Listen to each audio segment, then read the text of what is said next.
God is always there for me, yeah. Through the sunshine or through the rain, through the pleasure or through the pain, God is always there for me. So I met this old man, he was so poor, didn't hold no bed, so we slept on the floor. He's always smiling, never heard him complain. He said I've proven God again and again. So no matter what the circumstances may be, God is always there for me, yeah. Through the sunshine or through the rain, through the pleasure or through the pain, God is always there for me. No matter what the circumstances may be, yeah. God is always there for me, yeah. Through the good times or through the bad, through the happy times or through the sad, God is always there for me. It's the Everybody Sale at New Budget Supplies. Do-it-yourself professionals and contractors. This is the sale for you. Lumber, steel, dress and form ply, water tanks, pumps, PVC pipes and fittings, toilets, bathtubs, vanities and basins, windows, paint, doors, floor and wall tiles, insets and grout. Up to 20% off selected items. 195 Hagleyburg Road. Telephone 923-4560. New Budget Supplies. Always the best prices. Tools, Hardware and Supplies is holding up the heat this summer with their super saving summer sale. Prices are slashed on everything you need to fix up your home. Beautiful tiles, sleek doors, top quality windows, modern sanitary ware, exclusive flooring and more. At Tools, Hardware and Supplies, we have you covered for the summer. So come visit us at 279 Spanish Town Road, 4 South Camp Road, 8 Red Hills Road, or online at toolsja.com. Tools! The Lion King of Hardware.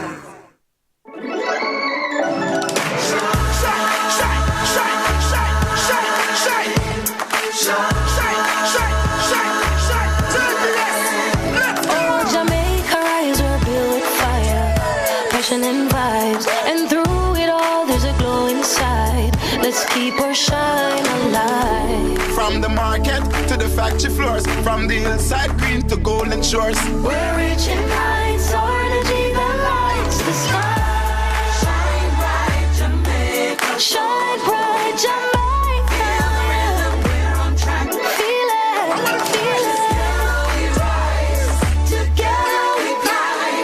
JPS Jamaica. Together we shine. Shine from the ends, shine with your family, shine with your friends. Light up the streets and make the vibes blend. Your JPS and make the shine never end. Property for sale in Oak Bay, Portland, known as Hermitage Farm, located on the main road east of Oak Bay Police Station and west of Somerset Falls.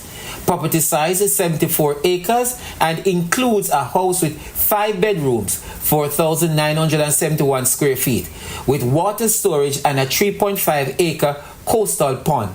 Asking price US $2 million. For further information, kindly contact Kenneth Tomlinson, receiver, trustee, care of Business Recovery Services Limited, 11 Connolly Avenue, Kingston 4.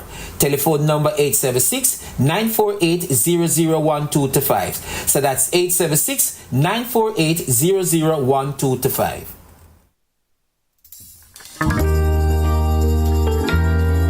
Can't even walk, yeah, without you holding my hand. I thought number one would surely be me. I thought I could be what I wanted to be. I thought of myself as a mighty big man, but I can't even walk without you holding my hand. Thank you, Jesus. Can't even walk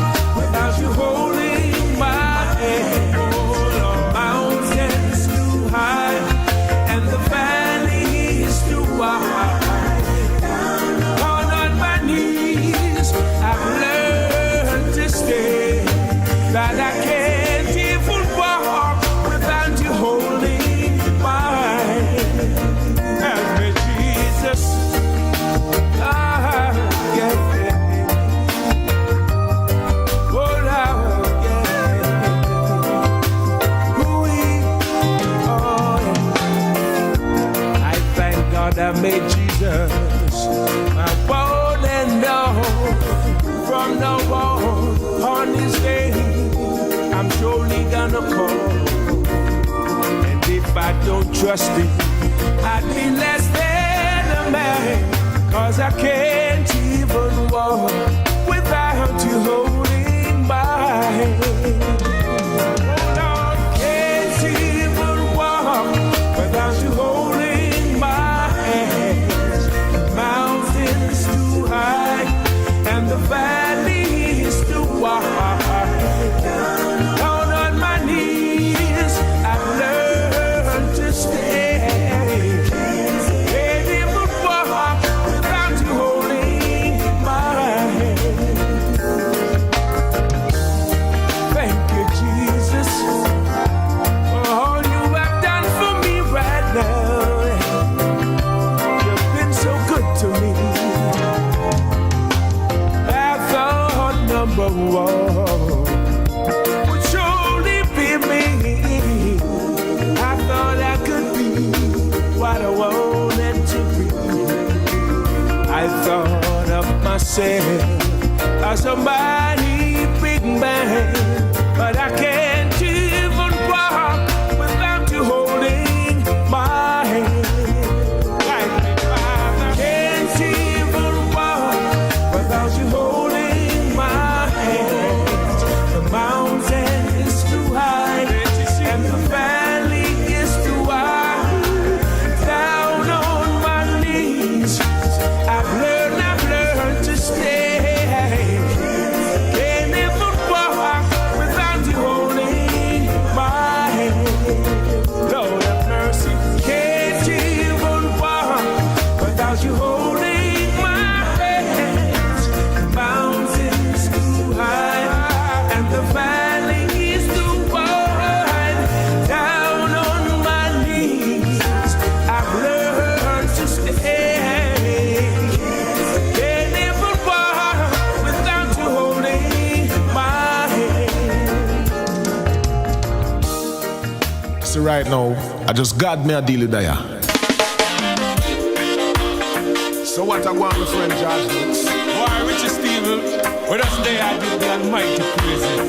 And the best thing that, Cause when I remember just where I am coming from to where I'm standing,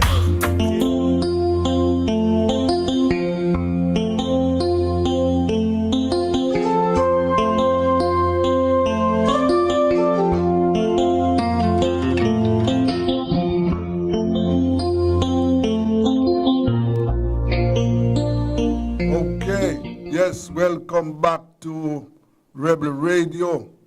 And you know it's time for food security. We have a shortened program this evening. This is where we spend some time, you know, looking at what we must do to strengthen our agricultural sector. And we have this evening the president of the Jamaica Agricultural Society, Mr. Owen Dobson. We have Trinidadian farmer, Mr. Shiraz Khan. We have the president of the poultry industry in Barbados, there, Mr. Stephen Lane. And we have Mr. Meshat Alford from St. Kitts. Gentlemen, good afternoon. Good afternoon. Good afternoon. Yes. Good afternoon. All right. We are going I'm glad. Online. Yes.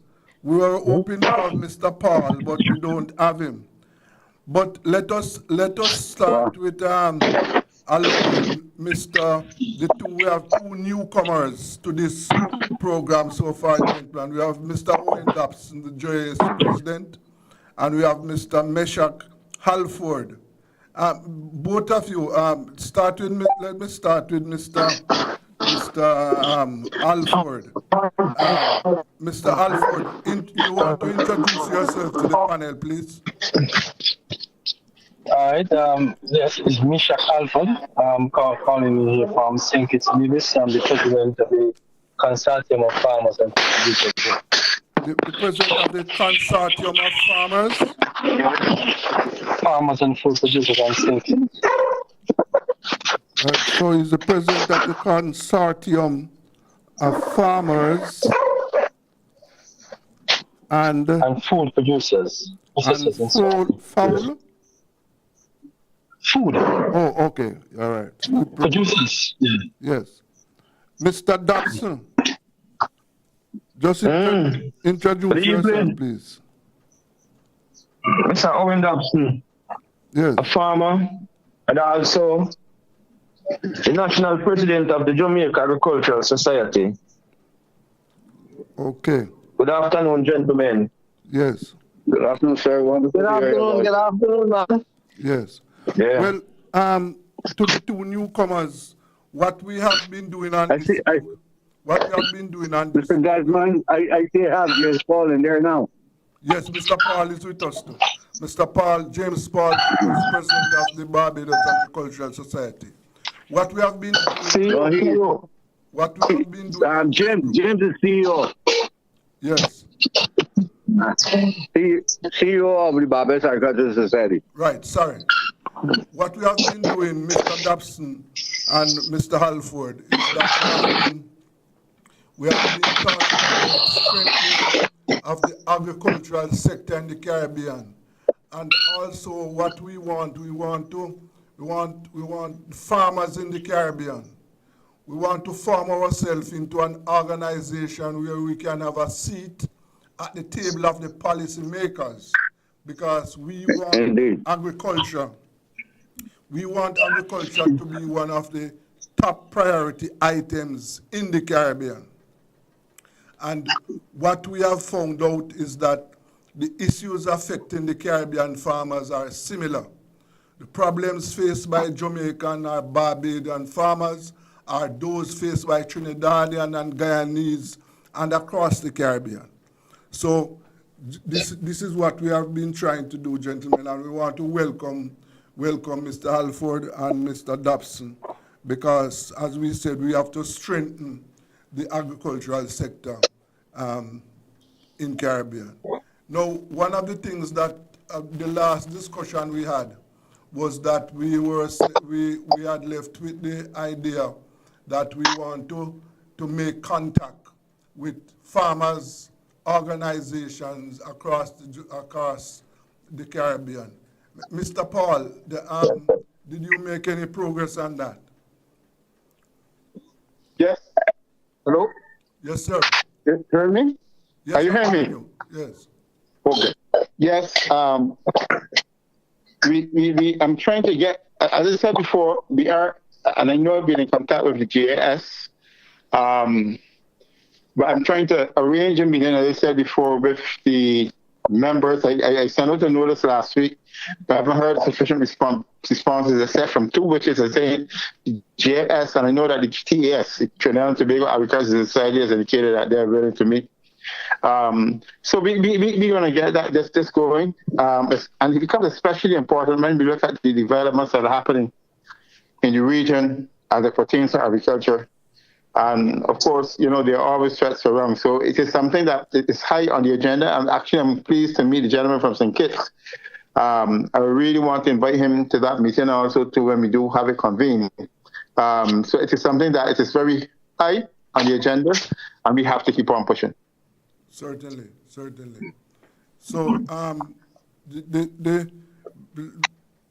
Mr. Halford and Mr. Dobson, what do you think of what we have been doing so far? What are your thoughts on it? Well, Mr. Richards, my thought is that we have to deal with agriculture in a holistic way in the Caribbean. In the sense that you have said that we are all facing actually the same problem. It's going to take a united front from the Caribbean for us to go forward to make sure that we can work together as a team, especially when it comes to food security. Because one of the things is we must support our brothers and our sisters or one another's across the Caribbean. In terms of importation and exportation, where Jamaica must start look at the things that we import. We have to support the Caribbean.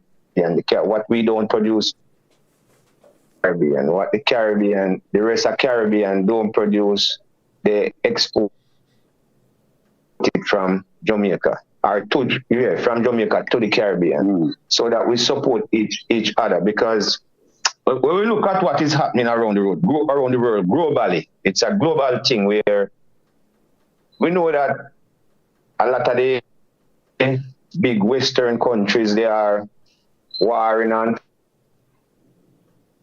And if we continue to separate ourselves from each other, it is something that is going to affect each other. And we are not going to be able to be our brothers' keeper to us. So we have to look at where we collaborate with each other and make sure whatsoever idea the Caribbean and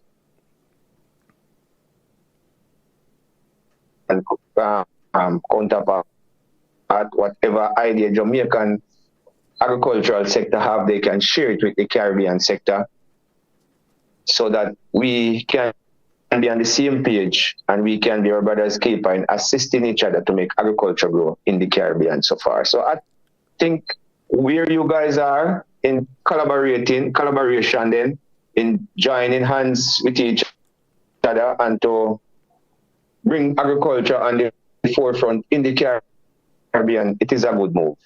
Yeah. Mr. Halford? Hi, thank you. You see, the Consortium of Farmers and Food Producers and Syndicats was established around 2021. 2021. It's a very, very young organization, still in its infancy.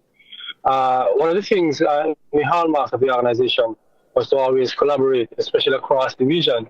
In fact, we would have taken the opportunity to meet at least from the JAS. We had tried reaching out to BAS and so on, because we saw the importance of being able to be in a network of this kind of with organizations with certain history and experience and so on, so that we can leapfrog certain things and also be handheld in some ways in terms of giving some guidance as to the path forward. Because the real mantra or ethos of the organization was really about giving voice to the farmers and syndicats in particular, and perhaps sometime later on further to Nevis. And so the initiative, as you're putting it here now, you seem a bit very convenient for my organization now, that we can have this kind of connection. I didn't realize when I was invited to this meeting that you would have representatives across the region like this. So I was particularly impressed with the fact that we have representatives from Barbados, Trinidad, Jamaica, and so on. So I'm happy for the opportunity to be here and to be of some contribution at least. Yes, of course. Yes, gentlemen. Yes, as feel free to say whatever you make your contribution, members. Remember, just feel free. Desmond, I beg to come in here because I am so happy to hear that we have someone, St. Kitts. St. Kitts is known to grow some of the best onions in the Caribbean. Yes. I remember when we had the pink mealybug situation, we had an entomologist, a friend of mine named Ian Gibbs. I spoke to you about him, that went to St. Kitts, and we resolved. The problem was not growing the onions. Farmers were doing exceptionally well, but we had trade. The problem of trade of transporting that disease. It was a virus, a small little bug that would infect other plants. And I was in St. Kitts, a wonderful country. And very important to not only tourism, but to agriculture, and they grow exceptionally good onions. and we were able to help resolve that situation there with St. Kitts region. But let me close the linkage in terms of trade in there are companies in Jamaica, even if they produce them, sure. But we have serious linkages. Jamaica sent a lot of Mr. Paul can collaborate with me on this. Poultry, processed poultry, poultry into Barbados. And we understand that and we work with that. We have some resistance from other poultry coming in from other countries that don't have any or commitment to the region. But we recognize the importance of Jamaican companies who are investing in a feed company in Barbados. We can go deeper into that. But Jamaica have a strong financial commitment to make one of the major feed companies that for livestock in Barbados.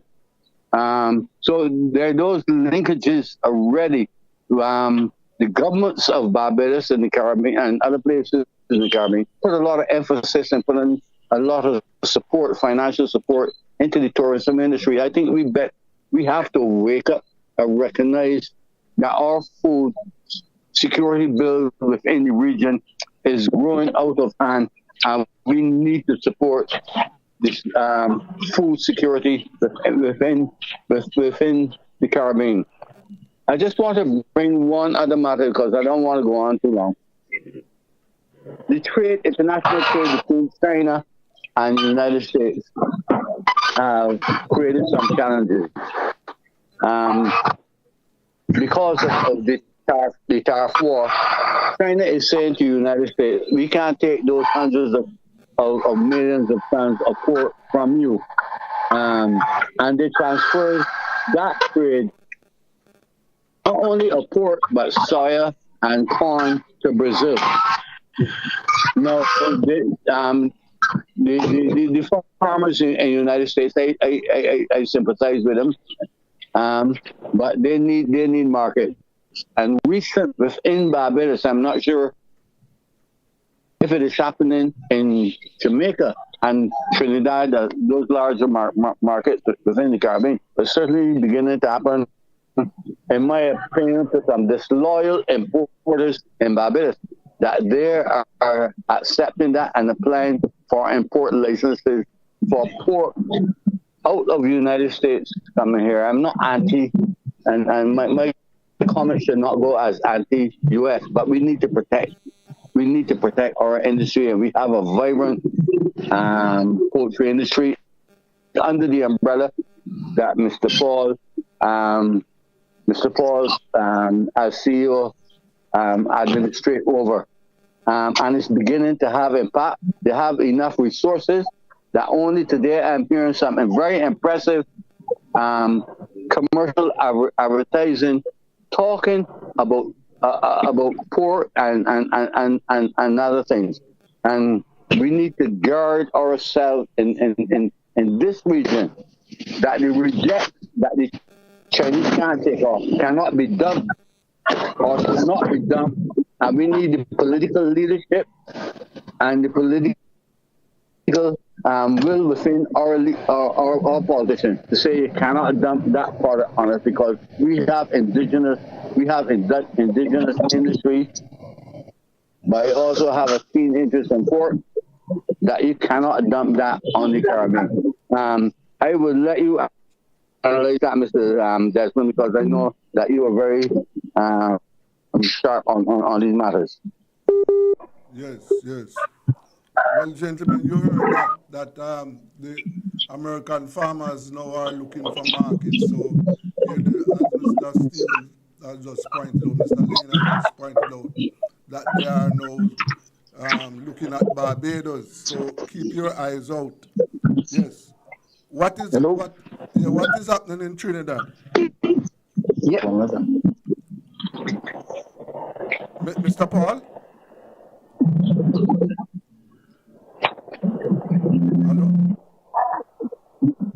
Yes. Yes. I just want to add a little bit to that. You know, when we talk about trade in the region between Caribbean islands, we for trade. You do not trade because trade in itself carries risks. And when I say risks, I'm not just talking about risks in respect of disadvantage in say other other countries. But what I'm talking about is that we have seen in the region the spread of pests, diseases, and that is where we need to put the focus on. Because one of the other issues that we do have in the region is that governments are not investing enough into putting the necessary infrastructure to ensure that we have safe trade. Because I will recall that one of the major pests that we managed to bring in over the last, I would say, 15 years was what I would call the giant African snail. Among the reasons why the giant African snail, for instance, came into Barbados is because of the fact that our border controls were weak at the time. And we knew when they came in. But at that point in time, the government did not listen because we brought in some material which was compromised. And that in itself spread quickly to Barbados, that giant African snail.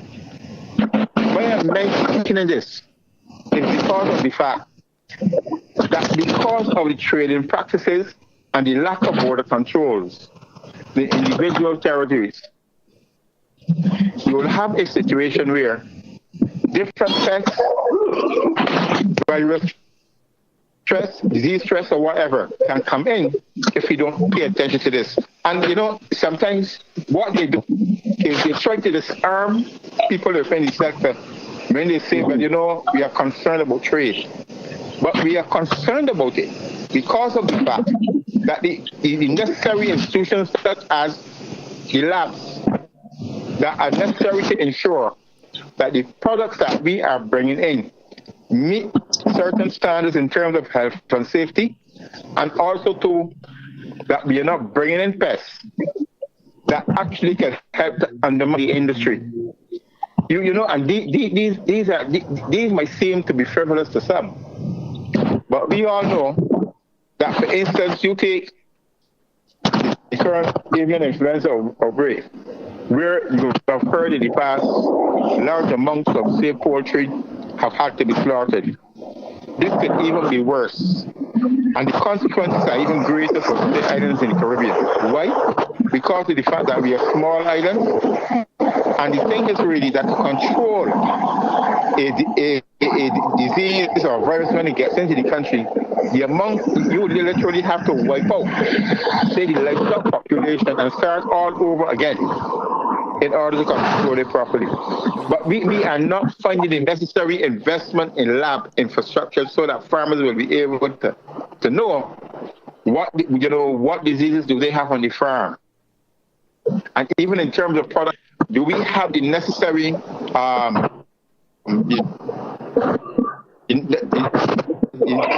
the necessary lab infrastructure to ensure that at the same time we're not bringing in products that can do tremendous harm to our industry too at the same time. And that is why it is so important for us to form ourselves into this group, to include all the farmers in the Caribbean so that we can have a voice, we can from these facilities. This is why it is so necessary. Hear from Mr. Khan. Mr. Khan, are you there? Yes, I'm right here. Yes. Yeah. You a little bit of noise in the background. Yeah, it is coming because I'm driving because I'm eating. But nevertheless, I'm here still. Yes. Okay, pleasant afternoon to my pleasant afternoon, evening. involved in the struggle of agriculture. One of the things I want to share, there was a couple points made about and this has been a talk going on for about the past 2 months. Mr. Khan, just hold it. Hold it here for me, Mr. Khan. Gentlemen, just hold it. We are going to take a break. This is Rebel Radio, and we are on food security. Let's go for a break.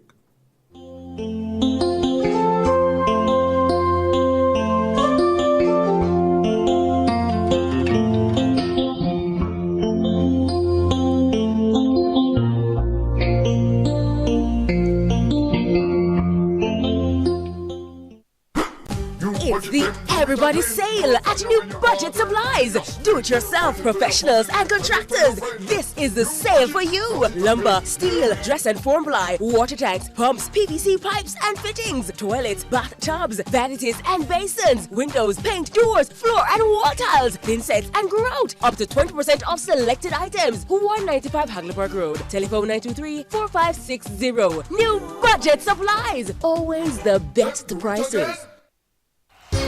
Tools, hardware, and supplies is turning up the heat this summer with their super saving summer sale. Prices are slashed on everything you need to fix up your home. Beautiful tiles, sleek doors, top quality windows, modern sanitary ware, exclusive flooring, and more. At Tools, hardware, and supplies, we have you covered for the summer. So come visit us at 279 Spanish Town Road, 4 South Camp Road, 8 Red Hills Road, or online at toolsja.com. Tools! The Lion King of Hardware.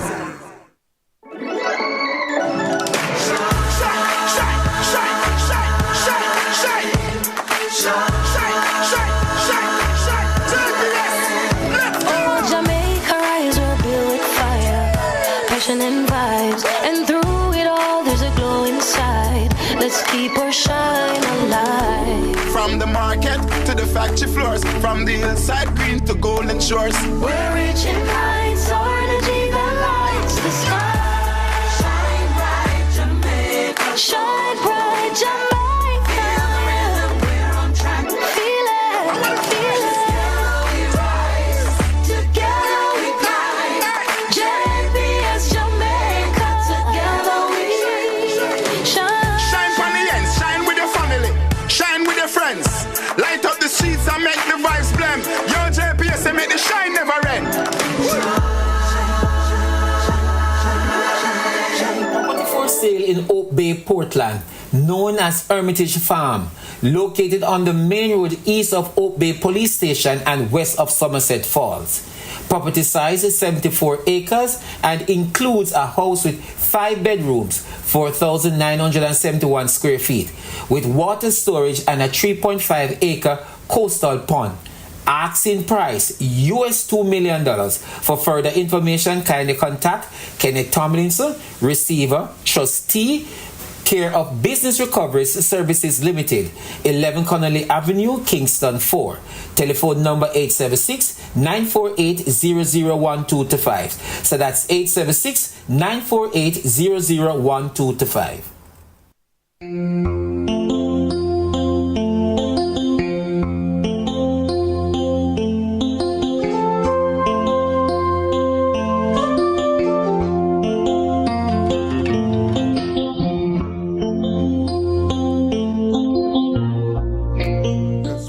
Back, and we are on food security. Yes. Before we took the break, Mr. Khan, you were making a point. Go ahead, sir.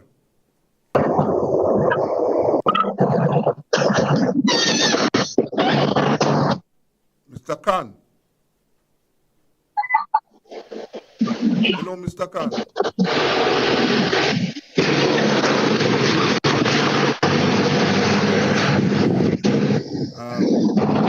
Hello? Mr. Richard. Yeah, Mr. Khan. Mr. Richard, the reception is very poor. This coming together of the Caribbean Farmers and Farmers Association, it's long overdue because we have suffered a lot in the past. While we have some trade or exchanging of goods within the region, we still have within the leadership of the Caribbean, we have to sort of respect one another and agree to the exchange or barter or trade, whatever they wish to call it, in a way that we could help ourselves. Because enough too much of dumping taking place, and in the Caribbean, in Trinidad more so, we have a situation where our chemistry, food and drugs lab has been closed down now for 11 years. And we have rejected meat coming into the country that was rejected as pet food, and that people are bringing in and actually selling it for much cheaper, way below the cost of production in Trinidad. I ain't talking about way below, because it costs a farmer in this country right now because of the high imported food bill that we have in terms of feed and medication and all of that. All right, it costs us over $30 to produce a pound of meat, and we are actually bringing in meat here and selling it on the retail market for $18 and $20, both lamb and goat. And I understand that I'm not dealing with pork, but the pork is the same problem. And now we are seeing that the egg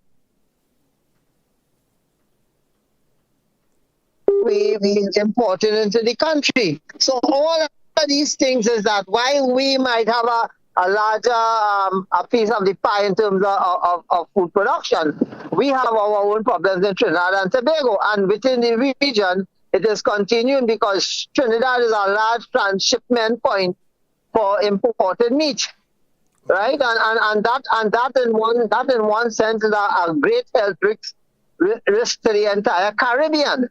Yes. And we need to pay attention to that. And it's long overdue. Mr. Paul and Brother Paul and I have been talking about for a number of years, and they can the station decide to take up the challenge. Right. Well, we are and do it for us. So I am utmost grateful for that. Yes. So we need to talk about how we're going to bring in the other different leaders in the different islands that is have around the Caribbean. I know you had promised to try and get into touch with the Guyanese and Guyanese Society, but we need to get going, and we need to find a way of how we could all meet amongst here. Because very soon the quoted meeting and all these negotiations will take place, and we need to be part of that. We need to be there. Well, we are definitely going to do that.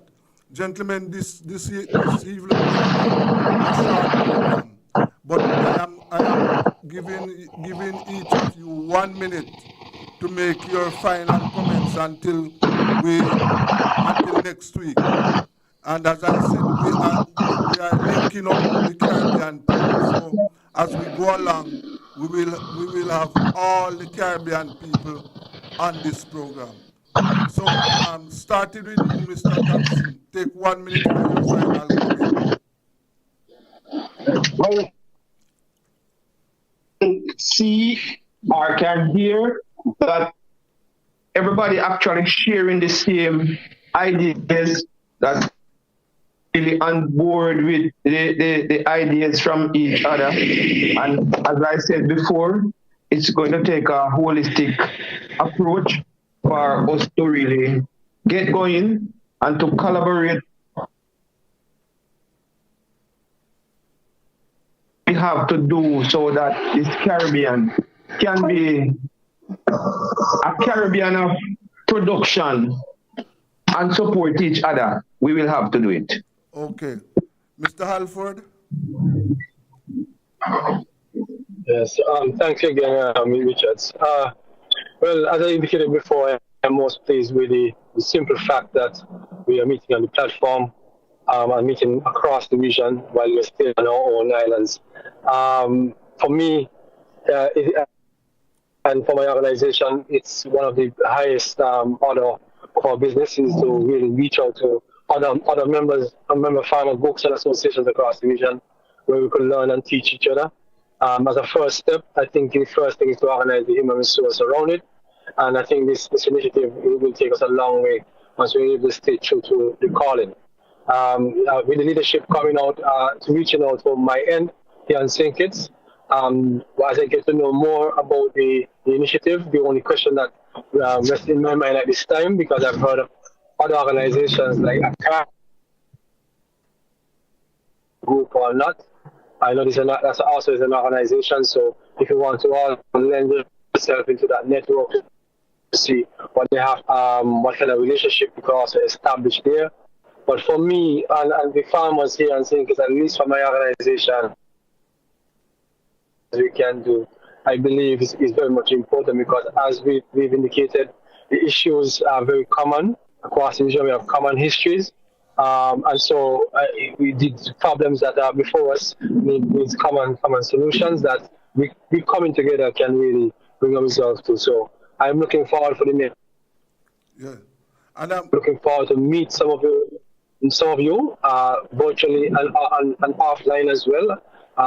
So I hope that we can do this as soon as possible. Right, and Mr. Halford, I'm going to pass your details to Mr. Paul. Right? Okay, I can do that. Yes. Okay. Yes. All right, Mr. Paul and Mr. Lane. And the poultry person as well in poultry person in Barbados as well will be good. Yes, I will give it to Mr. Lane too. Yes. All right. Yes, Mr. Lane and Mr. Paul. Yeah. Who want to go first? Go ahead, Jim. Mr. Paul? Yeah. I'm going to go, Brother Desmond. Yeah. James, I don't think most of us realize the challenges that James have, and he wouldn't speak about them, but he's under significant pressure all around. Yes. And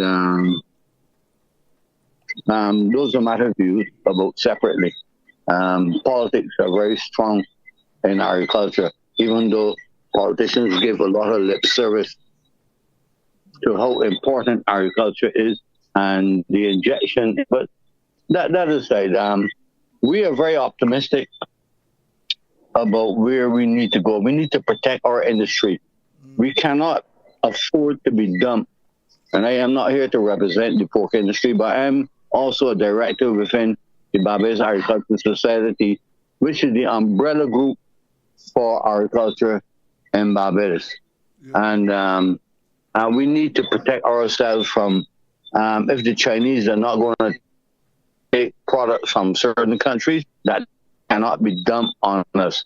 We are willing to work with our partners in Jamaica in terms of poultry, and from the South American continent, Guyana, Trinidad, else, in terms of what they can produce in Vincent's and butternut squash, Guyana, butternut squash. So we have all of those markets that we have to absorb to support our neighbors. We don't have rain, and they have it. This to us, and the energy is there that we can work collectively within the region. Have our on the politicians that we need to protect the local agriculture sector within Antigua, St. Kitts, and those northern islands. I'm not. You haven't got any boy from Antigua yet, but we need to understand what is happening up there, and we need to protect our region and trade within ourselves. That we will have some food security, and we will have availability of products, and understanding that there's a lot of talk recently. You haven't mentioned it here about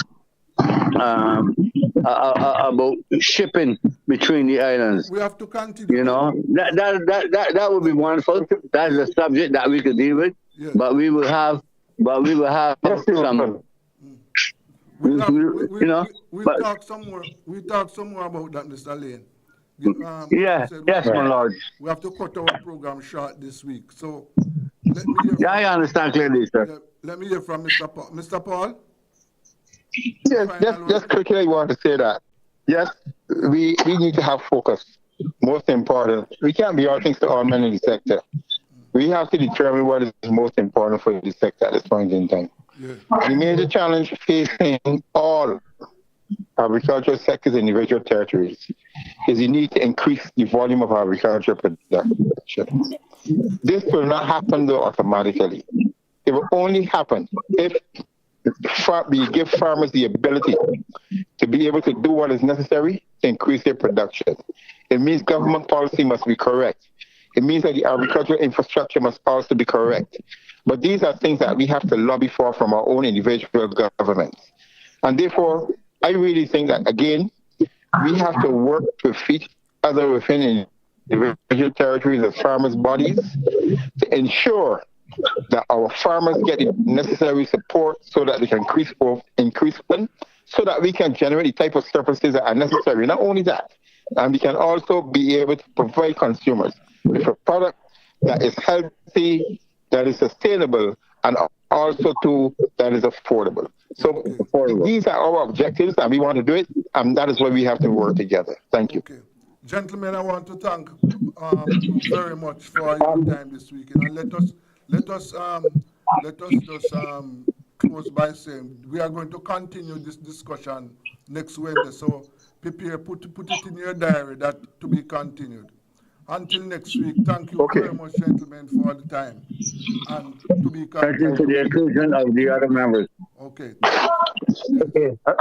Yes, that was food security with Mr. Owen Dobson, President of the Jamaica Agricultural Society, Mr. James Paul, CEO of the Barbados Agricultural Society, Trinidadian farmer, Sharice Khan, Mr. Meshach Alford, who is President of the Consortium of Farmers and Food Producers in St. Kitts, and Mr. Stephen Lane, President of the Poultry Association in Barbados.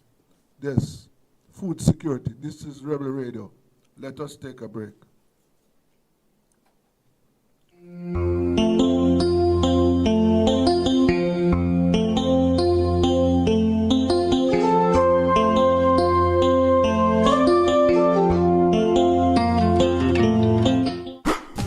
It's the Everybody Sale at New Budget Supplies. Do-it-yourself professionals and contractors. This is the sale for you. Lumber, steel, dress and form ply, water tanks, pumps, PVC pipes and fittings, toilets, bathtubs, vanities and basins, windows, paint, doors, floor and wall tiles, thin sets and grout. Up to 20% off selected items. 195 Hagleyburg Road. Telephone 923-4560. New Budget Supplies. Always the best prices.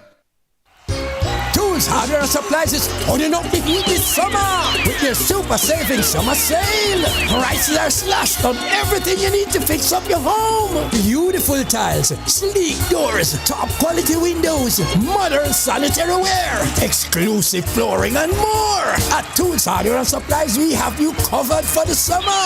So come visit us at 279 Spanish Town Road, 4 South Camp Road, 8 Red Hills Road, or online at toolsja.com. Tools! The Lion King of Hard Hills.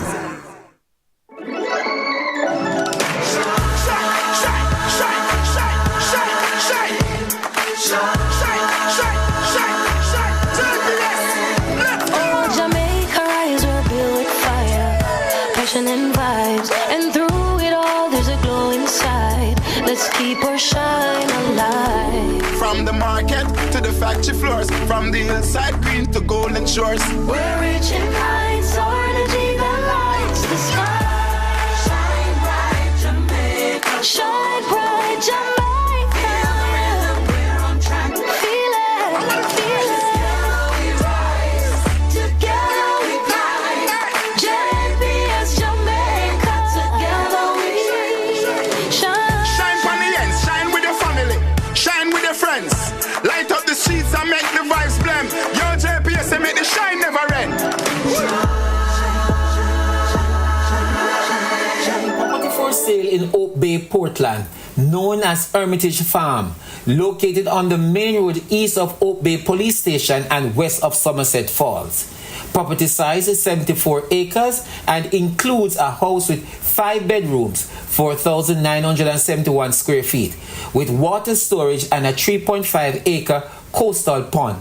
Asking price US $2 million. For further information, kindly contact Kenneth Tomlinson, receiver, trustee, care of Business Recovery Services Limited, 11 Connolly Avenue, Kingston 4. Telephone number 876-948-001225. So that's 876-948-001225.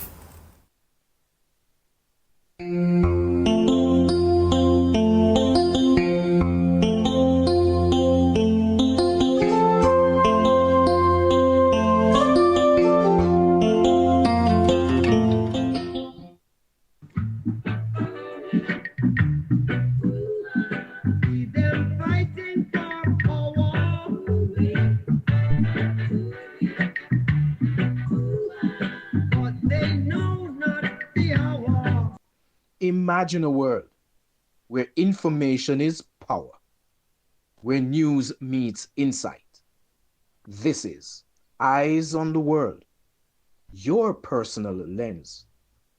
We are watching with you. Stay informed, stay curious, get the world's stories reported to you. Eyes on the World, your perspective.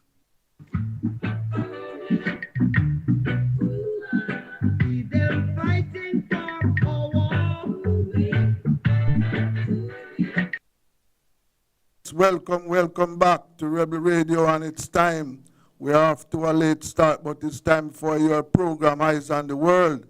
Yes, and this is where we pay attention to what is happening around us, but we have to focus on what is happening in Gaza. Yes, the situation in Gaza is intolerable. People are dying from hunger. The bombings continue, and what we have now, children and adults are dying from starvation. Yes, and we also have to keep our attention on what is happening in Africa. Yes, in Burkina Faso. Yes. Let's take a look at what we have for you this evening.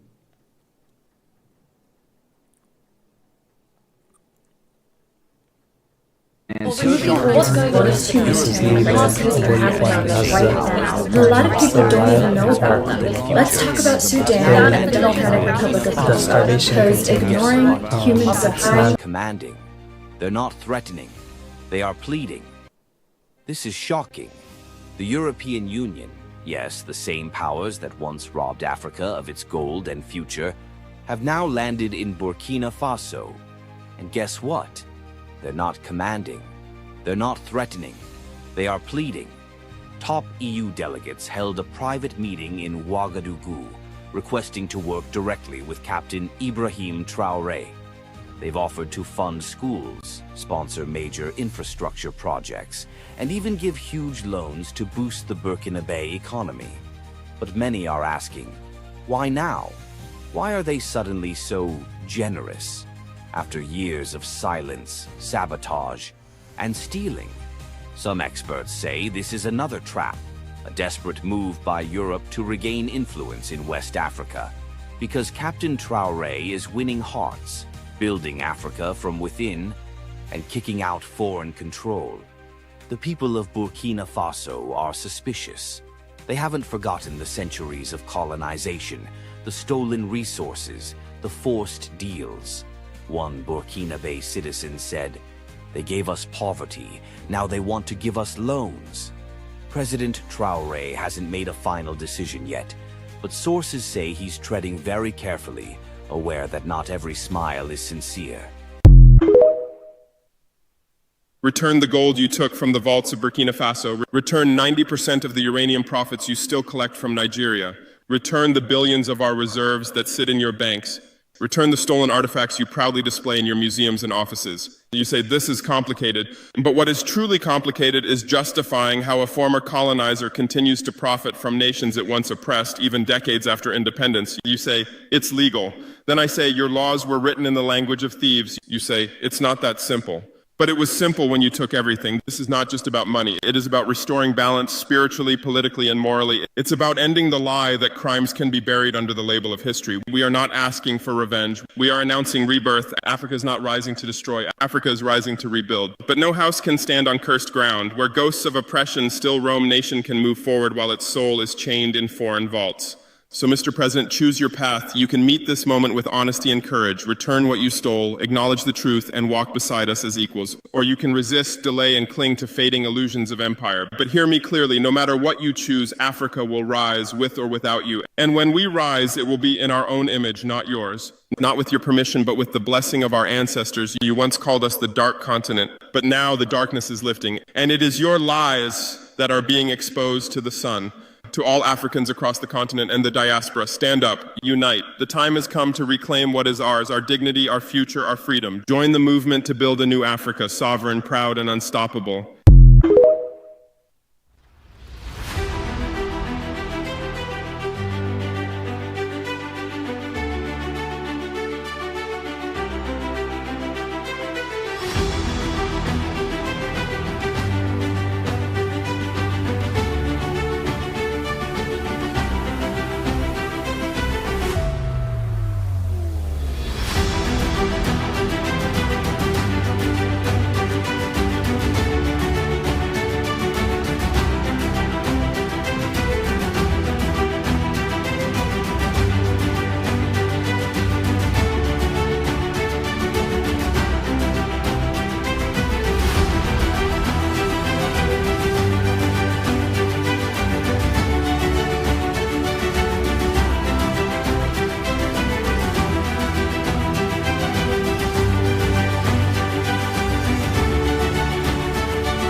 We need to talk about what is happening in Sudan. So between the 12th and the 14th of July, the RSF forces executed between 300 to 450 civilians.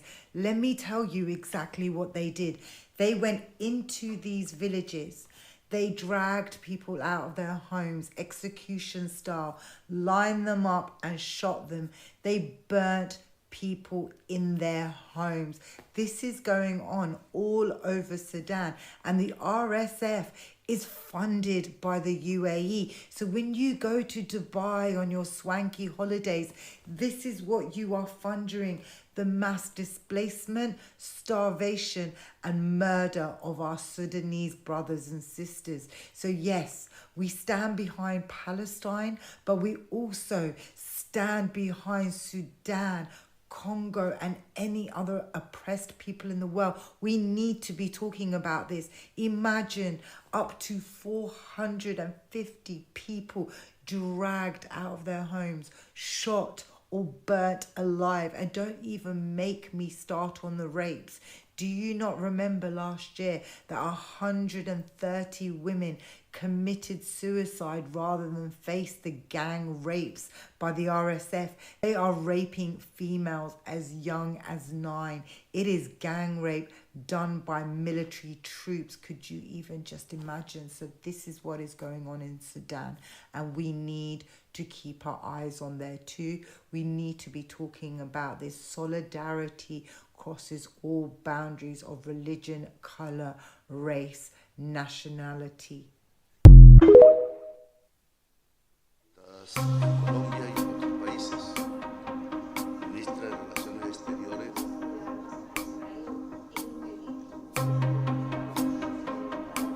Los 30 países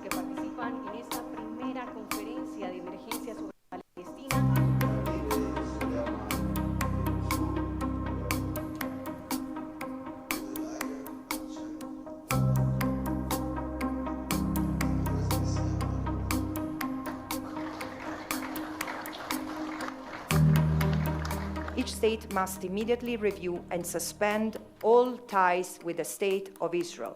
Military, strategic, political, diplomatic, economic relations, both imports and exports, and to make sure that their private sectors, insurers, banks, pension funds, universities, and other goods and service providers in the supply chain do the same.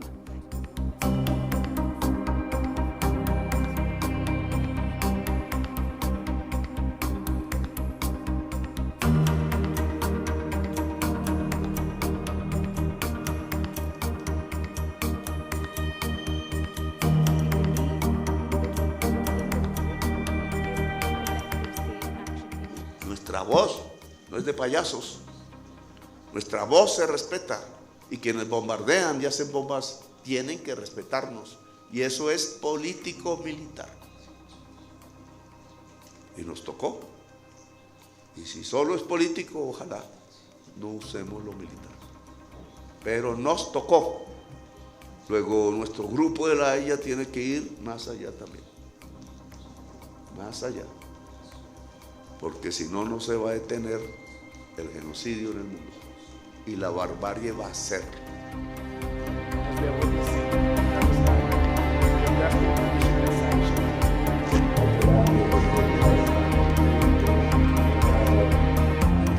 We are beginning the process in which will be a massive wave of countries, of civil society organizations, of companies, of individuals, of all who cherish international law and justice to start taking practical steps in order to force Israel to stop the genocide against our people, especially in the Gaza Strip.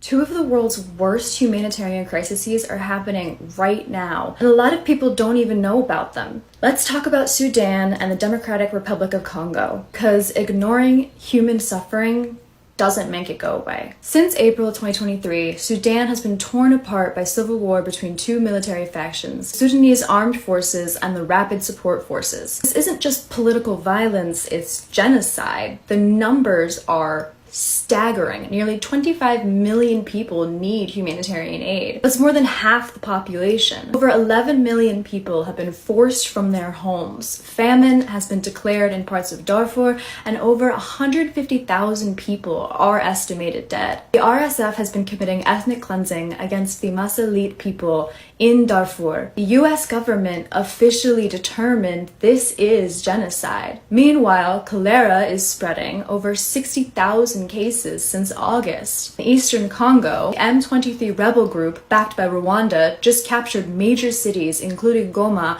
home to over 2 million people. This escalated rapidly in early 2025. Over 7.8 million people are internally displaced. That's more than any other country. The UN says 27.7 million people face acute food insecurity, and sexual violence is being used as a weapon of war. 60 rapes per day were reported in just the last 2 weeks of February. This conflict is about control of mineral-rich regions that produce materials for our phones and computers. The violence has been going on for decades, but it's getting worse. Here's how you can actually help. For both crises, donate to organizations with direct access. International Rescue Committee, rescue.org, Doctors Without Borders, Save the Children, World Vision, CARE International.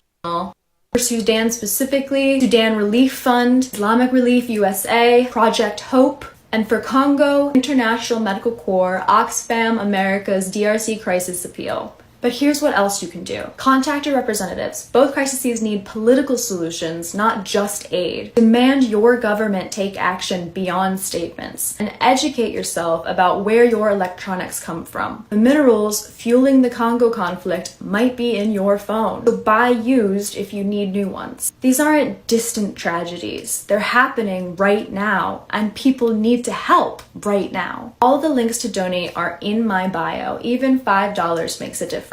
And speak up. These crises are underreported because they're in Africa. That's not an accident. Do not let the world ignore them. The conflict in Sudan entered a grim milestone in April a third year of violence which has led to thousands of deaths and a staggering number of displaced. The latest data from the UN International Organization for Migration shows an estimated 12 million people had been forced to leave their homes as of July 2025. This includes 7.7 million internally displaced persons, more than half of them children. Approximately 4.1 million displaced people have left Sudan for neighboring countries, including Chad, Egypt and South Sudan. 3.2 million are reportedly Sudanese. Another 500,000 or so are believed to have joined family members in Saudi Arabia, the United Arab Emirates, Qatar and Oman. At the same time, many people from other countries who sought refuge in Sudan have now returned to their countries of origin. The conflict has also led to widespread food shortages, with many people believed to be dying from hunger and disease than from the fighting. The World Food Programme says a total of 24.6 million people, around half the population, are acutely food insecure.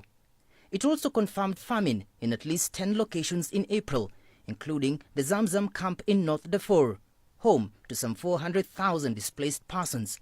Meanwhile, the Sudan Doctors Union reported that more than 522,000 infants had died from malnutrition as of January 2025.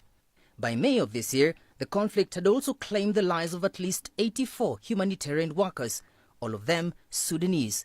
The targeting of aid workers and rampant looting of food supplies has further hindered relief operations as global aid carts further limit desperately needed interventions. David Mbidi, CGTN. South Sudan's President Salva Kiir addressed Parliament at its reopening on Wednesday. Among other things, he said he was committed to the implementation of the 2018 peace deal, despite the fact that opposition leader Riek Machar remains under house arrest. CGTN's Patrick Oyet brings us more. The parliament has opened after 7-month recess. During that time, first Vice President Riek Machar, who also heads the largest opposition group in parliament, was put under house arrest, where he remains today. Many MPs from his party were absent during the opening in protest, and some civil society groups are calling on Kiir to address Machar's continued detention. However, in his remarks, Kiir did not mention any plans regarding Machar, but instead focused on other national priorities. Peace, security, and national unity remain the top priority. Kiir also said the resumption of oil production is expected to provide the money the country's ailing economy needs. For months now, civil servants have gone without pay, but Kiir directed that salaries be paid on time. The parliament says its priority is to quickly begin debate on the 2025-2026 budget. It says that will lead to the beginning of economic recovery. What's going on in Sudan? I'm half Sudanese and a journalist, and I'm going to split this into two parts to explain what is happening. So this is part one. Sudan has been locked in a brutal civil war since April 2023, after a power struggle exploded between the country's army and a paramilitary group called the RSF, the Rapid Support Forces. It all started after the fall of Sudan's longtime dictator, Omar al-Bashir, in 2019. Two generals, Burhan, the head of the army, and Hemeti, the leader of the RSF, took control, promising democracy. But instead of working together, they turned on each other, fighting over power, money, and who would control Sudan's future. The war has destroyed cities, especially in the capital, Khartoum, and pushed Sudan even deeper into poverty. At least 150,000 people are estimated to have died, and 12 million people have been displaced. With much of the country now split, and the army controlling the north and east, and the RSF holding Darfur and parts of the west. There are now claims of genocide, especially in Darfur, where ethnic violence and famine are devastating entire communities. But the world has largely looked away.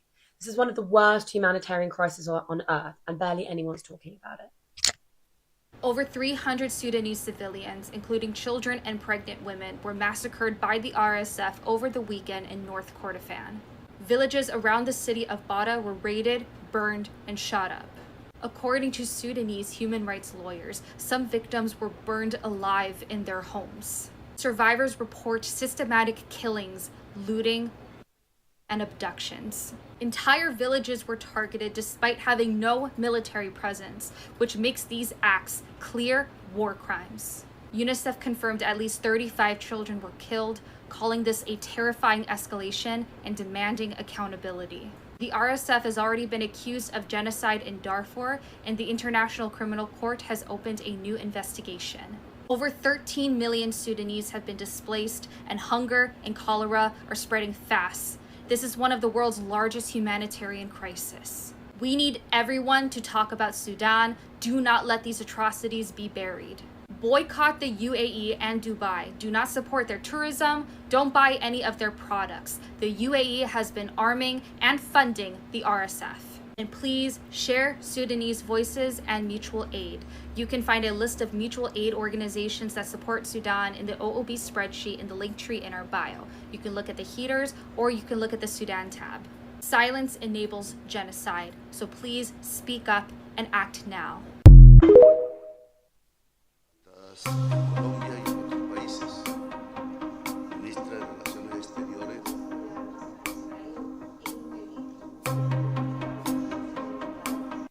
Wepa mi gente, this is Libre Boricua in Gaza. I'm still alive, and here are a couple of updates. So today, the starvation continues. It's nonstop.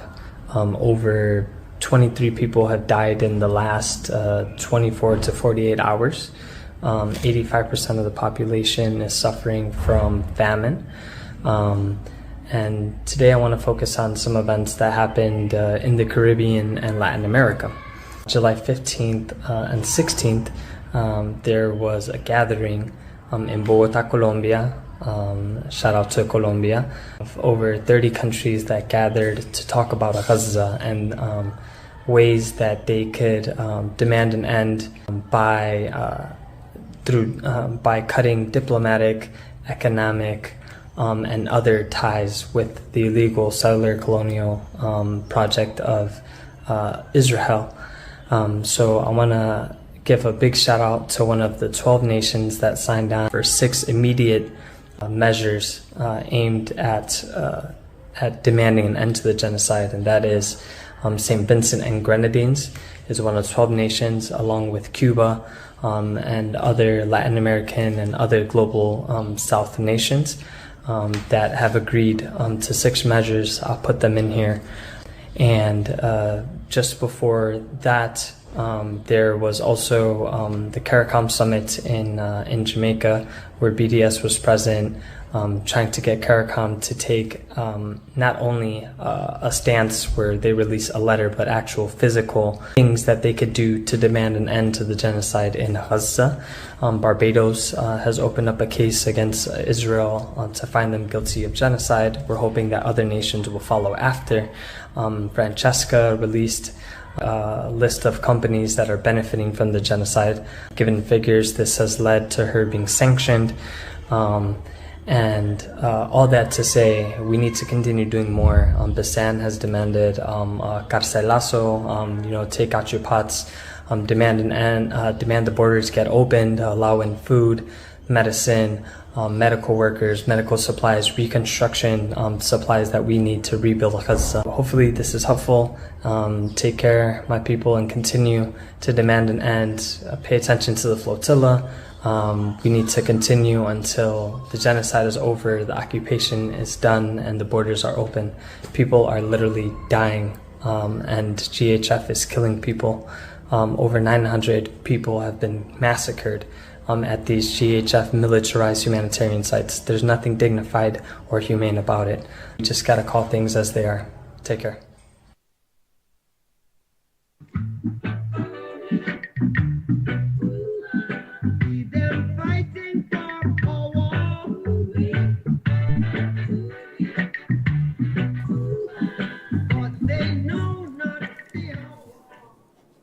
Yes. And you see what has been happening around the globe and what is happening to the Palestinian people. Yes, we have with us now Mr. Gerald Pereira. Yes, and Mr. Pereira is from the Victory for the People. And as my listeners and viewers, let me remind them, around the Caribbean, we have several organizations that are protesting and are working for the freedom of Palestine. And the Victory for the People is one of those organizations. Mr. Pereira, good afternoon to you, sir. Good afternoon, brother. Yes. How are you? Well, I am supposed to be okay. Yes. Thanks for having me on your program. Yes. And so you are following what is happening to the atrocities in Gaza. And yes, my brother. Yes. What are some of the efforts? What you think we in the Caribbean should be doing?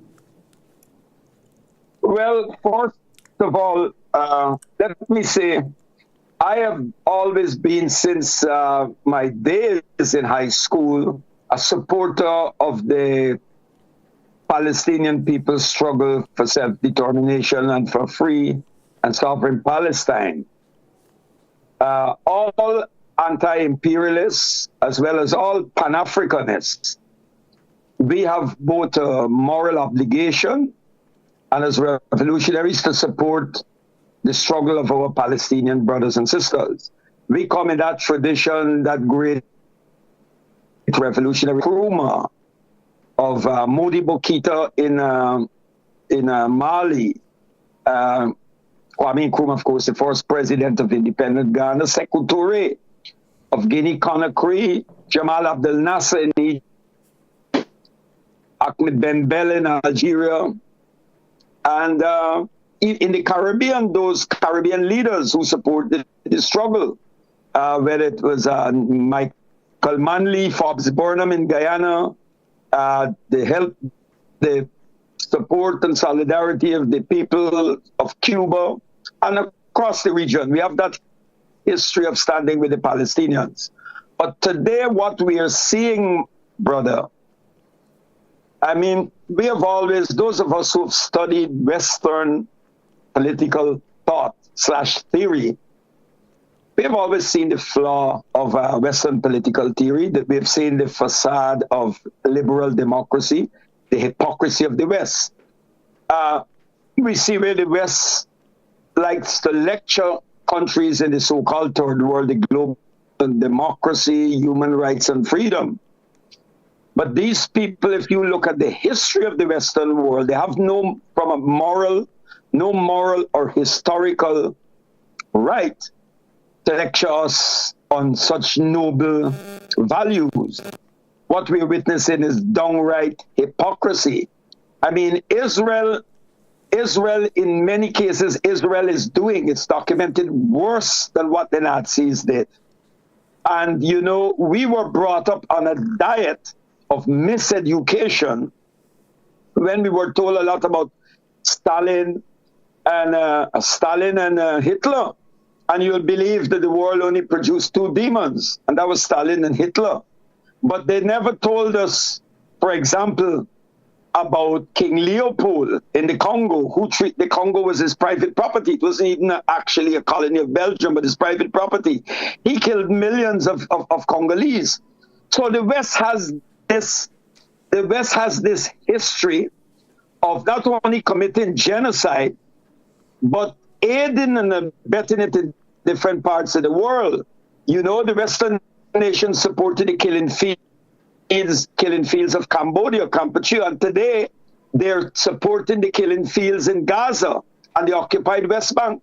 And we, in the region, we go with what Martin Luther King said and Nelson Mandela and others. Wherever human beings are suffering injustice and oppression, it is the right of us to stand up in defense of us, because none of us are free if another section of humanity are not free. Yes, sir. And what we are seeing is the downright hypocrisy. Do you know that right now in the United Kingdom, there's evidence, mounting evidence every day, that people, you're being criminalized and harassed if you're carrying a Palestine flag, or even if you're holding a placard that is saying that genocide is being committed. This is in the United Kingdom. You can be prosecuted. Wow. And right now, you know, in Guyana, we are getting ready for general and regional elections on the 1st of September. Yes. And we have the United States Embassy in Guyana, the United Kingdom, missions from the United Kingdom and Canada. They will descend on Guyana, and they're going to oversee our elections, you know? And it's an absolute disgrace that our politicians, not just in Guyana, the Guyana story is worse, because we actually, like, after so many years of independence, white people got to come and see if we are doing this thing that they imposed on us, if we are running it properly. And they're coming down to Guyana, they'll be in Guyana to monitor the elections, right? This you know, electocracy, elections, which for them, that's democracy. And they will come in here and our like overseers in the plantation, competing to show the white man who plantation called Guyana. We have it across the region. You know, our leaders are allowing themselves to be bullied by the United States. I mean, I was listening to Ibrahim Traore, and he actually said that representatives of the U.S. and French embassy walked into the presidential palace and told him that the path that he's going down is a dangerous path, and if he continued to follow it, he should learn from what happened to Patrice Lumumba of the Congo and Muammar Gaddafi. They were threatening him. So, you know, these people, it is a threat. Yes. These are the bullies. These people are bullies. And they're bullying a military leader, a man who's actually waging a war against Takfiri Muslims, what I would call in simple language, bogus Muslims that are aided and abetted by the Zionists to overthrow revolutionary nationalist regimes and to destroy genuine resistance movements in the so-called in Middle East. And you can see what is happening, that the United States, Britain, and the Western powers are actually supporting the genocide. They're aiding and abetting. They're enablers of genocide in Gaza and in the West Bank. Yeah. I mean, children are being told to go to certain points, to collect rations, water, food, and so on. When they proceed, they're being gunned down. Yes, sir. They're being killed. Thousands of children have been killed. And the world sits by. And Israel can get away with it. The United States has just sanctioned, the U.S. is sanctioning and threatening judges in the International Court of Justice. They're threatening them. You know, so what we are witnessing, apart from what is happening, the downright genocide that we are witnessing, this brutal, this naked fascism, and I'll come back to that, because America has always been fascist. You see, when you use the term fascist, people think just of Mussolini and Hitler. Wrong. We'll come to that. But the United States is actually partaking in this. And what is coming out, if you really do the research and you listen to the Zionists, to these so-called Jews, these bogus Jews, because you know, I know my theology, I know my history of religion. Those who occupy what is called Israel are not the Jews of biblical time. They have no connection to the prophets of biblical times, like Elijah, Abraham, and all of these. They have no connection to them, because all of those prophets, all who brought the monotheistic message, were all non-Europeans. They were non-Europeans. They were not white. So we need to understand this, that the Zionist state of Israel, which is a racist and apartheid state, was created by the imperial, the Western powers, to be a dagger in the heart of that part of the world. And they have used it's a sort of an absurd dialectic where you have Israel and the United States and the Western powers work together. Yes. I don't know if you're aware of this, but what is not told to many is that when Hitler was pursuing his so-called his anti-Jewish policy, the so-called final solution, there were Jews, Zionist Jews, who were cooperating with Hitler. There was even a detachment of secret police called the Gunderat, and they worked with Hitler. And their job was to, what we call in the Caribbean, snitch or couture, point out Jews to the Nazis. But the Jews that they were pointing out were communists because were very powerful in Germany at the time. And Hitler and the Nazis saw Marxism and communism as a Jewish conspiracy. So they went after the Jews. But the Jews they went after was not the Zionists. They worked with the Zionists. Okay. Hitler was anti-communist. So the Jews who were being killed really were communists, you know? Yes. So we need to understand that there's always been that cooperation between the Nazis and the Zionists. And no chunk called turning the tide, U.S. intervention in Central America, the struggle for peace.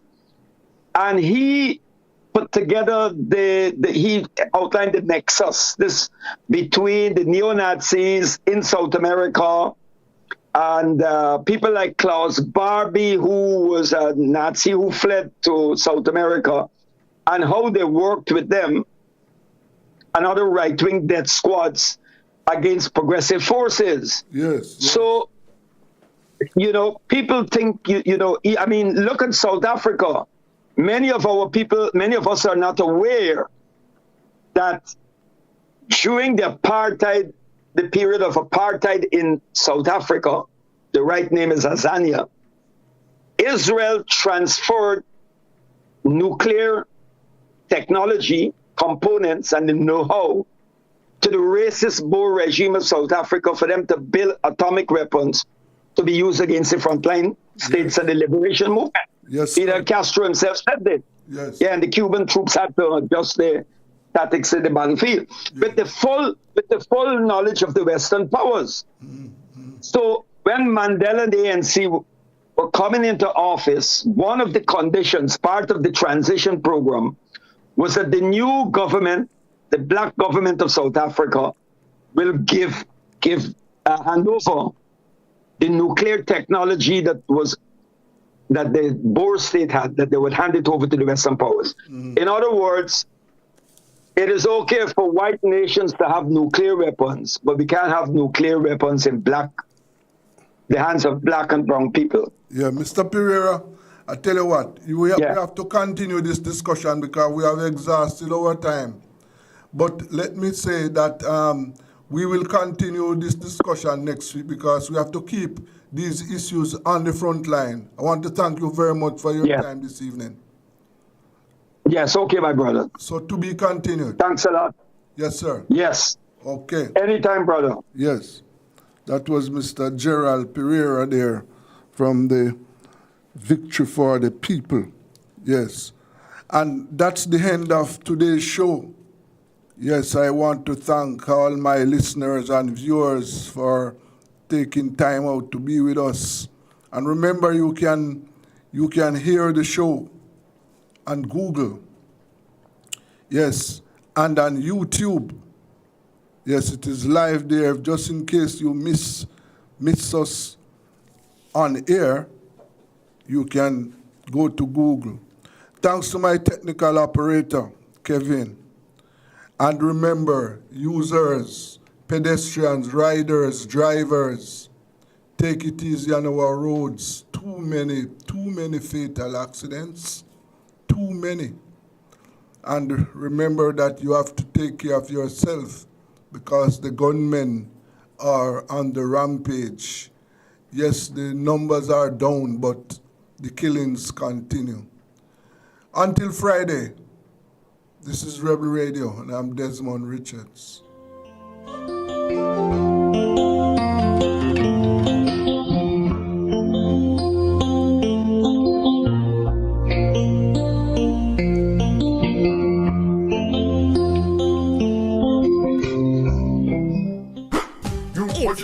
Everybody's sale at New Budget Supplies.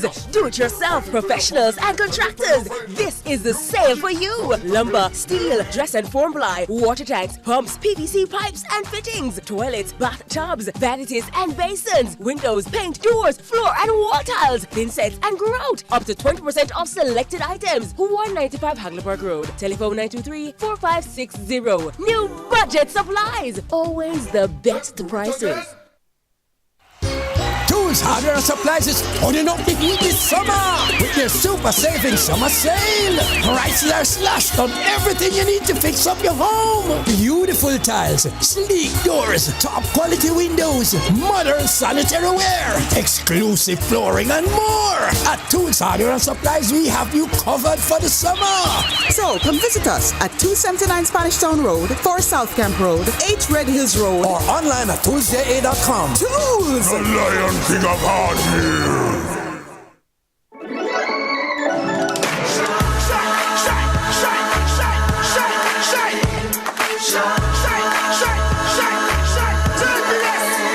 Oh, Jamaica rise, we're built with fire, passion and vibes, and through it all there's a glow inside. Let's keep our shine alive. From the market to the factory floors, from the hillside green to golden shores. We're rich in kind, so energy that lights the sky.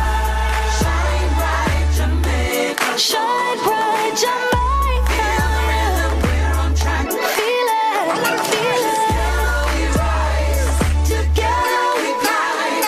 JPS Jamaica, together we shine. Shine from the ends, shine with your family, shine with your friends. Light up the streets and make the vibes blend. Your JPS and make the shine never end. Property for sale in Oak Bay, Portland, known as Hermitage Farm, located on the main road east of Oak Bay Police Station and west of Somerset Falls. Property size is 74 acres and includes a house with 5 bedrooms, 4,971 square feet, with water storage and a 3.5 acre coastal pond. Asking price US $2 million. For further information, kindly contact Kenneth Tomlinson, receiver, trustee, care of Business Recovery Services Limited, 11 Connolly Avenue, Kingston 4. Telephone number 876-948-001225. So that's 876-948-001225.